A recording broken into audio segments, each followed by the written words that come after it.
When I have looked at Morganza the last several years, in the beginning, it seemed like what we call today a no-brainer. Right. Okay, you have problems with hurricane protection, build a big levee. Right. That's what you Right. need. And then, of course, thinking has evolved, especially with the impact of on the levees in Katrina in New Right. Orleans and Plaquemine and Chalmette. And even here locally, as the crow flies just 20 miles to the east, we see a levee system called South Lafourche Levee District. Right. And looking at satellite photos from there, I'm not a purist in that sense. I know we need to explore and extract oil and gas, but we also need to take care of the land. Right. Right. You can have it. You can do them both. I don't think they're mutually exclusive. No. But we do see that the main claim against levees in general is that they cause the land behind them to sink faster, Right. and the marsh outside to turn into open water, which of course puts extreme pressure on the levees themselves. Way back. You don't have to have a hurricane. We see currently that Pointe-aux-Chenes and Montague have a lot of pressure put upon them by the SLLD. So water that may have been coming up to and going naturally up into the basin is now stopped by the levee and is pushed to the west onto Montague and onto Pointe-aux-Chenes. So looking at the levee alignment of Morganza, we have what always is the law of unintended consequences. So what are the unintended consequences, the potential unintended consequences of Morganza? I've seen some research by very credible sources in independent universities that predict wholesale destruction of the habitat behind the Morganza levee. Right. Similar to what happened in Holland. It all turns right. from brackish into pond. Right. So you don't have this natural, fresh, Right. brackish barrier salt profile. You now have a levee with salt water outside it, Right. fresh water behind it, and we know the estuarial ecology is so fragile and delicate, and it's absolutely necessary for some of the main seafood industries. Well, oil and gas has been around since 1920. A lot of people might say that Terrebonne and Homa would be nothing without oil and gas, but it seems to be a pretty ignorant statement, considering the fact that the community was here. What do you mean by nothing? Well, the community was here for 100 years or so, more 100, 200 years before oil and gas was even discovered. I wonder if you care to comment and give us your own thoughts about, both Morganza and marine transportation through these shortcut canals from the GIW to the Gulf, Well, like the MRGO, of course. Right. Well, we have. It's hard to show a map on a film, but we have maps showing the Delta, Mississippi Delta of southeast Louisiana. I'm talking about all the Delta was cut to pieces by canals and then also pipeline. Sometimes the pipeline was buried, but a lot of times they just left the canal open. They've done it, prepared some of that. But let me tell you about the navigation canal. When the navigation canal, Homer Navigation Canal, was in its planning progress, I was in the JCs, and 1 year I was president of the JCs.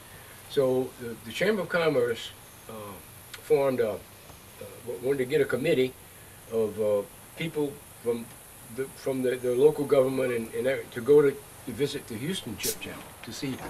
So we all got in a bus, and with all at that time we had a police jury, not the county, police jury, some of the city councilmen, me, Chamber of Commerce, a few other we went. So for the viewers, the police jury is a separate government between the parish and the city. Right. Now, Right. since about, I guess, the early 80s, Right. it's been a consolidated parish and city Consolidated government. government, right.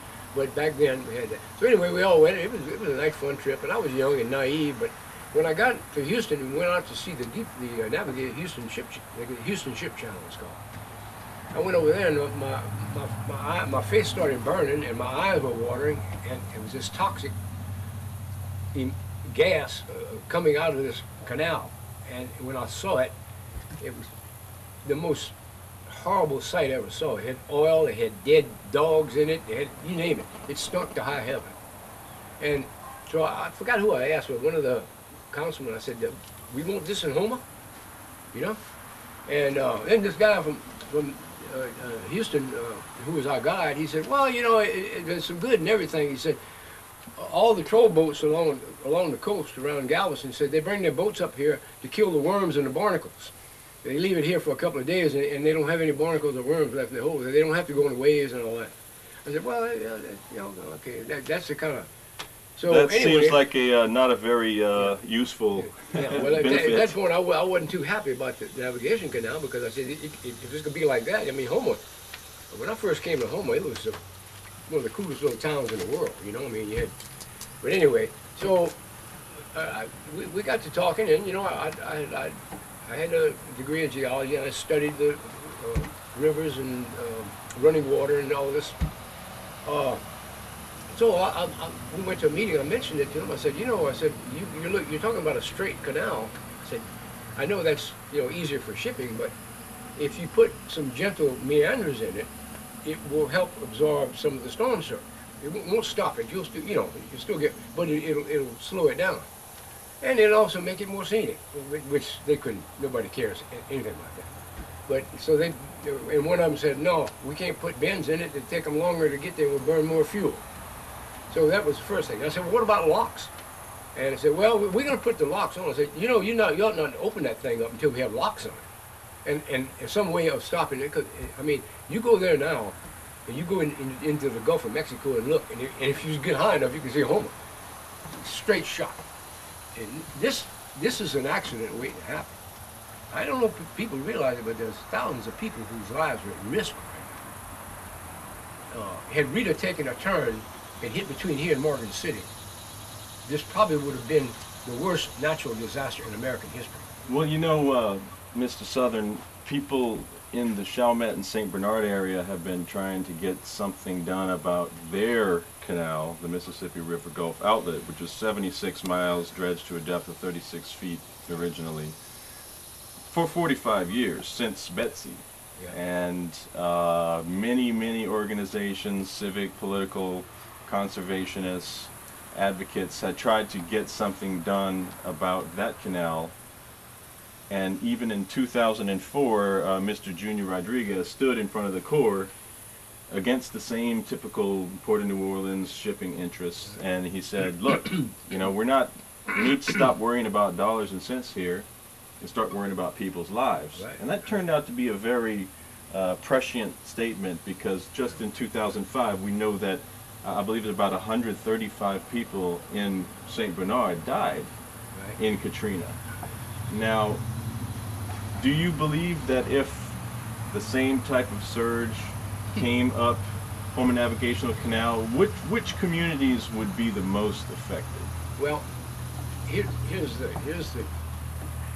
this could be the worst natural disaster in American history. For one thing, Houma is, the population of Houma has more than quadrupled, and there's, so people trying to get out, you couldn't get out of here. We only have one or two ways out of here. You have to go down 90, and so you'd have hundreds of thousands of people trapped in areas less than 5 feet above sea level. Now, Rita brought in a 24-foot storm surge, which wiped Cameron off the map, but most of everyone had left.